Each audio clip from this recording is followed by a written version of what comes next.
Good morning. Happy January 15th, and welcome back to my adventures in the Leaf Riders of Wrenwood. So, where we left off over the weekend was Thatch had come back to the Tree of Seasons and had been attempting to craft a salve to treat the fungus that we'd found on the tree. And we successfully crafted three um, portions of salve. And we got some rewards for doing so. We got some amber and we got some warding ointment. We also played the lottery and successfully got some amber as well. So, we are going to go ahead and continue, and I imagine since this is the start of the new week, we are going to meet a new character. So let's get right into it here. So we'll tear off the weekend page. And yes, there we are. So we've got Quill, Mudsong, and Nova. So this is a porcupine spellkeeper. And as it said on the previous couple characters, you will use this character for the following few pages until told otherwise.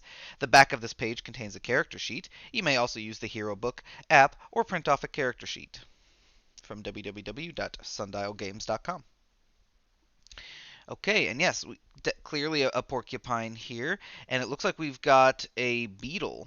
Nova is a beetle that tags along with us. And I'm a little curious what this blue feature is in the bottom left of our character. Is that like a cover of our I don't know, like tail or just spikes? That's kind of interesting. All right. So let's read the description. Quill was a childhood friend of Princess Enid when she studied arcane arts in the Crownspire Castle. The two were nearly inseparable until they both grew older and took on the obligations of their roles. Quill's duties as spellkeeper have kept her traveling the world to aid and support those in need of her magical expertise. Quill wields magic with unparalleled finesse and control. Her deep knowledge and understanding of mystical forces make her an invaluable asset. She is always ready to unravel the secrets of ancient incantations and lend her arcane expertise. With the Turning Leaf Festival approaching, Quill is returning to Crownspire to visit with her old friend, the now Queen Enid. All right, so we have a relationship with the Queen, which is pretty interesting. I wonder if we will get to meet her, and I don't know if we've interacted because it says that Quill knew the queen when she was just the princess. So I don't know if we've interacted much now that she's queen. So that could be interesting. And another spell character, it looks like. So I imagine we'll have spell points instead of surges. But let's go ahead and flip to the correct page here in the character book. All right, so there we go. There's that same picture of Quill. And then we can get to our actual character sheet. And there we are. Okay. So, our stats are pretty interesting.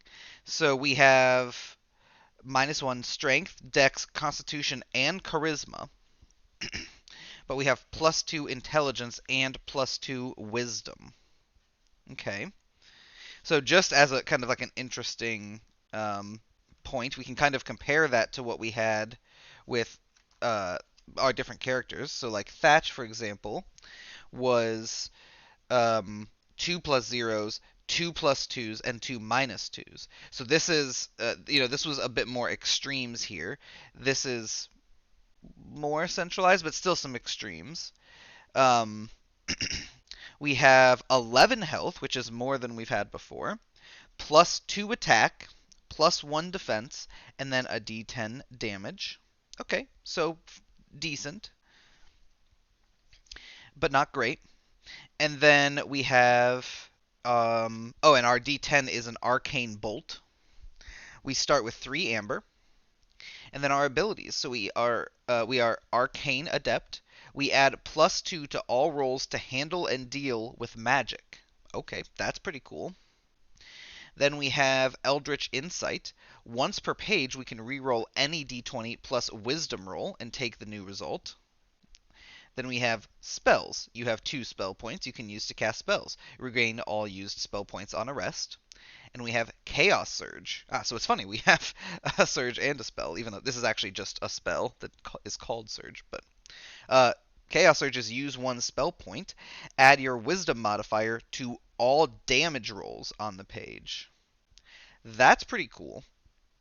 So that means we do a guaranteed 3 damage. So that is definitely a cool ability. Okay, let's go ahead and tear off and get our page. All right.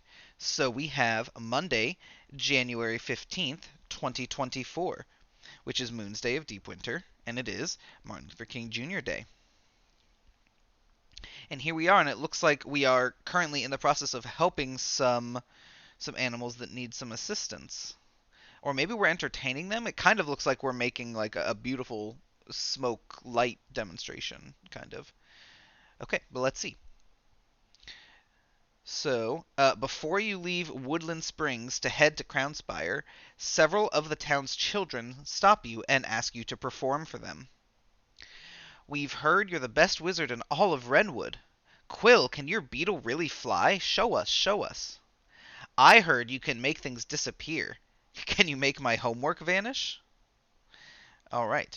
So we can choose to either ignore the kids and travel onward, or we could entertain the kids, which would be rolling a d20 and adding our charisma. Now, something I do notice is that we can pickpocket the children. There is a little bag there. And I'm going to be honest, it seems really rude to just pickpocket kids.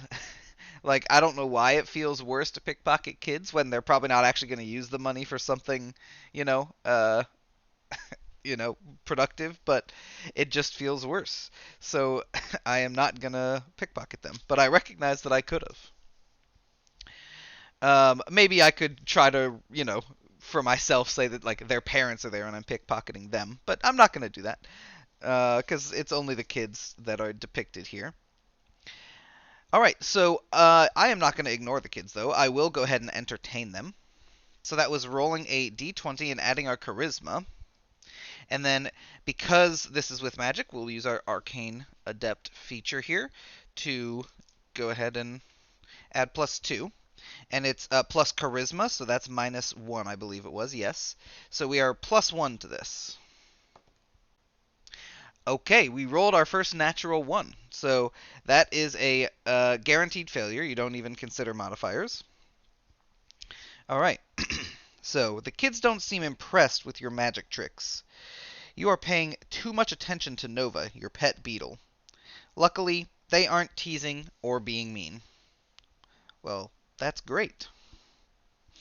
So, at least it was nothing bad. We just didn't really make the kids all that happy. That's all right. We're warming up. We're warming up. All right.